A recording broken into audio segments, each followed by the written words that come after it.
Hello friends, எல்லாரும் எப்படி இருக்கீங்க? நான் உங்கள் விஜி. இன்றைக்கி வந்து உங்களுக்கு சூப்பரான ஒரு குழம்பு, உருண்டை குழம்பு, பருப்பு உருண்டை குழம்பு நம்ம ரெகுலராக செய்வோம். ஆனால் இது ஏன் ஸ்டைலில் நான் உங்களுக்கு இன்றைக்கி காட்ட போகிறேன். இது நான் எங்கள் வீட்டில் செய்யும்போது அப்படியே சூப்பராக விரும்பி சாப்பிடுவாங்க. அவ்வளோ டேஸ்டியாக இருக்கும், அவ்வளோ சுவையாக இருக்கும். இந்த உருண்டை குழம்பு யாருக்கு பிடிக்காது சொல்லுங்கள்? எல்லாருக்கும் ரொம்ப பிடிக்கும். நான் சொல்கிற மெத்தடில் நீங்கள் ஒரு வாட்டி செஞ்சு பாருங்கள், செம்மையாக இருக்கும்.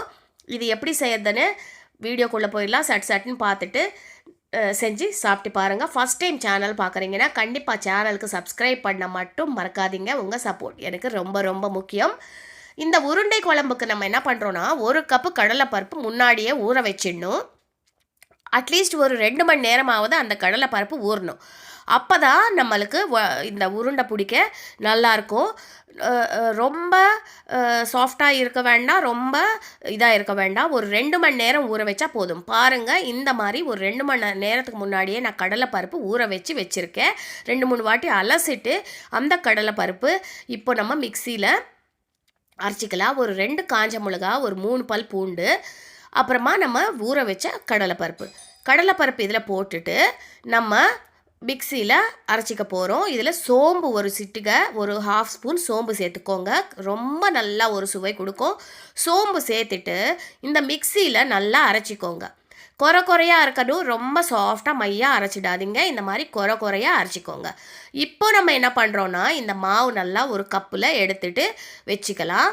இப்போ இதே மிக்சி ஜாரில் நம்ம வந்து என்ன பண்ணுறோன்னா, நல்லா ஒரு அரை மூடி தேங்காய் இந்த மாதிரி பீஸாக கட் பண்ணிவிட்டு இதில் கொஞ்சோண்டு தண்ணியும் சேர்த்துட்டு ஒரு 1/2 ஸ்பூன் சோம்பும் சேர்த்துட்டு நல்லா மையாக அரைச்சிக்கணும்.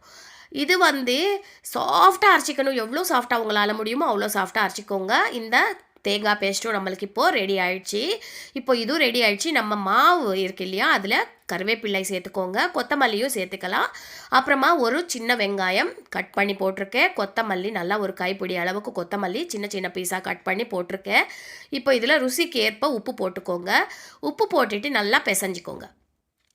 நல்லா கையில் நல்லா பிசைஞ்சிட்டிங்கன்னா அந்த அந்த உப்பு சேர்த்துறதுனால அந்த தண்ணி விடும் கொஞ்சம். அதனால் நம்மளுக்கு கரெக்டாக அந்த உருண்டை பிடிக்க பதம் வந்துடும். நல்லா கையில் இந்த மாதிரி நல்லா பிசைஞ்சிக்கோங்க. பிசைஞ்சதுக்கப்புறம் இது வந்து சின்ன உருண்டையாக பிடிச்சி வச்சுக்கோங்க. இது சில பேர் ஆவியில் வேக வைப்பாங்க. ஆனால் நான் எப்போவுமே ஆயிலில் ஃப்ரை பண்ணி தான் நான் உருண்டை குழம்பு பண்ணுவேன். அந்த ஆயிலில் ஃப்ரை பண்ணும்போது அது எனக்கு கொஞ்சம் எக்ஸ்ட்ரா சுவையை கொடுக்குற மாதிரி ஒரு ஃபீலிங். அதனால நான் வந்து ஆயிலில் ஃப்ரை பண்ணுவேன். நீங்கள் வேணும்னா இட்லி பாத்திரத்தில் வச்சு வேக வச்சு கூட எடுத்துக்கலாம். நீங்கள் அப்படி கூட செய்யலாம். இப்போ பாருங்கள், இந்த மாதிரி சின்ன உருண்டையாக நம்ம பிடிச்சி வச்சுக்கலாம். இது கிட்டத்தட்ட 7-8 உருண்டை எனக்கு வந்துச்சு. இப்போ 4 பேருக்கு போதுமான உருண்டை குழம்பு தான் நான் பண்ண போகிறேன். நீங்கள் அதுக்கு ஏற்றி இறக்கி எத்தனை பேருக்கு நீங்கள் சமைக்கிறீங்களோ அதுக்கு ஏற்றி இறக்கி நீங்கள் மெஷர்மெண்ட் எடுத்துக்கோங்க. நான் ஒரு சின்ன கப்பில் எடுத்திருக்கேன். ஒரு 100 கிராம் 150 கிராம் அளவுக்கு கடலைப்பருப்பு நான் எடுத்திருக்கேன். இப்போ பாருங்கள், நல்லா ஒரு உருண்டை பிடிச்சி வச்சுட்டேன். இதுக்குள்ளே நம்ம கடாயி சூடு பண்ணிவிட்டு எண்ணெய் சூடு வச்சுட்டோன்னா இந்த உருண்டை பிடிச்சிட்டு டைரெக்டாக எண்ணெயில் விட்டுட்டு ஃப்ரை பண்ணிக்கலாம். இதில் நம்ம இப்படியே வடையாகவும் சாப்பிட்லாம், செம்மையாக இருக்கும் மசால் வடை.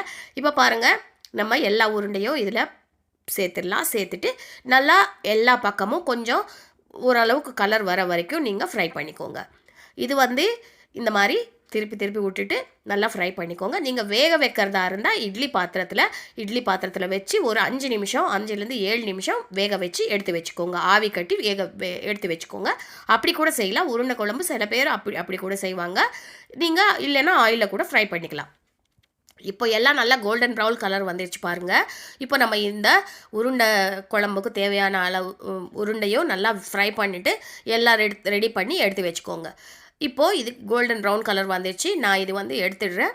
இன்னும் ஒரு செட் இருக்கும், அதுவும் போட்டுட்டு அதுவும் நல்லா ஃப்ரை பண்ணிவிட்டு ஒரு 7-8 உருண்டை வந்தது நான் எல்லாமே நல்லா ஃப்ரை பண்ணி எடுத்து வச்சுட்டேன். இப்போது நம்ம இன்னொரு கடாய் சூடு பண்ணிக்கலாம். இப்போ இந்த எண்ணெய் சூடாக இருக்கு இல்லையா, நம்ம இந்த எண்ணெயே நம்ம குழம்பு செய்கிறதுக்கும் யூஸ் பண்ணிக்கலாம். அதனால் நம்ம இதில் வந்து மண் சட்டியில் செஞ்சு பாருங்கள். இந்த உருண்டை குழம்பு ரொம்ப நல்லாயிருக்கும். இப்போ நம்ம வந்து அந்த எண்ணெய் ஒரு 5லேருந்து 6 ஸ்பூன் எண்ணெய் இதில் சேர்த்துக்கலாம். இப்போது கடுகு போட்டுக்கோங்க. கடுகு நல்லா வெடித்ததுக்கப்புறம் வெந்தயம் போட்டுக்கோங்க. ஒரு 1/2 ஸ்பூன் வெந்தயம் போதும். அப்புறம் பெருங்காயத்தூள் நல்லா ஒரு 1/2 ஸ்பூன் போட்டுக்கோங்க. போட்டுட்டு நல்லா ஃப்ரை ஆனதுக்கப்புறம் இதில் கருவேப்பிலை நல்லா ஒரு 2 கைப்பிடி அளவு, ஒரு கைப்பிடி அளவு கருவேப்பிலை போட்டுக்கோங்க. நல்லா ஒரு 10லேருந்து 15 பல் பூண்டு நல்லா உரித்து வச்சுக்கோங்க. அதெல்லாம் இதில் சேர்த்துக்கோங்க. இப்போ பாருங்கள், பூண்டு நல்லா ஓரளவுக்கு ஃப்ரை ஆகிடுச்சு. இப்போ இதில் சாம்பார் வெங்காயம், ஒரு கப் அளவுக்கு சாம்பார் வெங்காயம், இதுனா 15லேருந்து 20 சாம்பார் வெங்காயம் எடுத்திருக்கேன். நீங்கள் சாம்பார் வெங்காயம் இல்லைன்னா நார்மல் வெங்காயமும் சின்ன சின்ன பீஸாக கட் பண்ணி சேர்த்துக்கலாம். இப்போ ஒரு 2 தக்காளி பழம் நல்லா சின்ன சின்ன பீஸாக கட் பண்ணி இதில் சேர்த்துருக்கேன். அப்புறமா மஞ்சத்தூள் போட்டுக்கோங்க. ருசிக்கேற்ப உப்பு போட்டுக்கோங்க. உப்பு போட்டதுனால இந்த வெங்காயமும் இந்த தக்காளியும் நல்லா வெந்து வரும், சாஃப்டாக ஆகிடும். நல்லா தக்காளி எல்லாம் குழஞ்சி நல்லா வந்துடும். அதனால் நம்ம உப்பு இப்போவே சேர்த்துடுறோம். சேர்த்துட்டு இது நல்லா இந்த தக்காளியும் வெங்காயமும் நல்லா ஃப்ரை ஆகிற வரைக்கும் நம்ம கொஞ்சம் மூடி போட்டு அப்படியே விட்டுடலாம். இப்போ ருசிக்கேற்ப உப்பு போட்டுட்டேன். இது என்னென்னா நம்ம தக்காளி நல்லா சாஃப்டாக ஆகிடணும். அதே மாதிரி நம்ம போட்ட சாம்பார் வெங்காயமும் ஓரளவுக்கு நல்லா வதங்கி வரணும். அது வரைக்கும் நீங்கள் ஃப்ரை பண்ணிக்கோங்க. இதுக்குள்ளே நம்ம உருண்டையும் ரெடி பண்ணி வச்சுட்டோம். ஒரு சின்ன நெல்லிக்காய் எலுமிச்சங்காய் அளவுக்கு புளி ஊற வச்சுட்டு அது நல்லா தண்ணியில் கரைச்சிட்டு அந்த புளி தண்ணியும் ரெடி பண்ணி வச்சுக்கோங்க. ஒரு எலுமிச்சங்காய் அளவு புளி எடுத்துக்கோங்க. இப்போ இதில் நான் ஒரு 3 ஸ்பூன் மிளகாத்தூள் போட்டிருக்கேன். இது குழம்பு மிளகாத்தூள் கிடையாது, வெறும் மிளகாத்தூள். நீங்கள் குழம்பு மிளகாத்தூள் போடுறதா இருந்தால் அது கூட சேர்த்துக்கலாம். இதில் 1 ஸ்பூன் தனியாத்தூள் சேர்த்துருக்கேன். அப்புறமா இதில் நம்ம ஏற்கனவே கரைச்சி வச்சுருக்கோம் இல்லையா புளி தண்ணி, அந்த புளி தண்ணி இதில் சேர்த்துடலாம். ஃபஸ்ட்டு இந்த எண்ணெயில் நம்ம போட்ட பொடியெல்லாம் ஒரு வாட்டி போட்டு நல்லா ஃப்ரை பண்ணிக்கோங்க. அந்த பச்சை வாடையெல்லாம் போகட்டும். இப்போ இந்த எண்ணெயில் நல்லா ஃப்ரை ஆகிடுச்சு இல்லையா, இப்போ இதில் நம்ம புளி தண்ணி சேர்த்துக்கலாம். புளி தண்ணி சேர்த்ததுக்கப்புறம் இதில் தாராளமாக ஒரு 3 கப் தண்ணி நீங்கள் சேர்த்துக்கலாம். 3 கப் தண்ணி கரெக்டாக இருக்கும். நான் ஒரு சின்ன கப்பில் 3 கப் தண்ணி சேர்த்துருக்கேன். அப்போ தான் இந்த குழம்பு நம்ம உருண்டை போடுறோம் இல்லையா, அந்த உருண்டை நல்லா முழுங்கணும். அந்த அளவுக்கு நம்ம தண்ணி சேர்த்தா தான் அந்த குழம்புல அந்த உருண்டை போட்டதுக்கப்புறம் அது நல்லா கொதித்து அந்த குழம்பெல்லாம் அந்த உருண்டை நல்லா இழுத்துக்கும் உள்ள.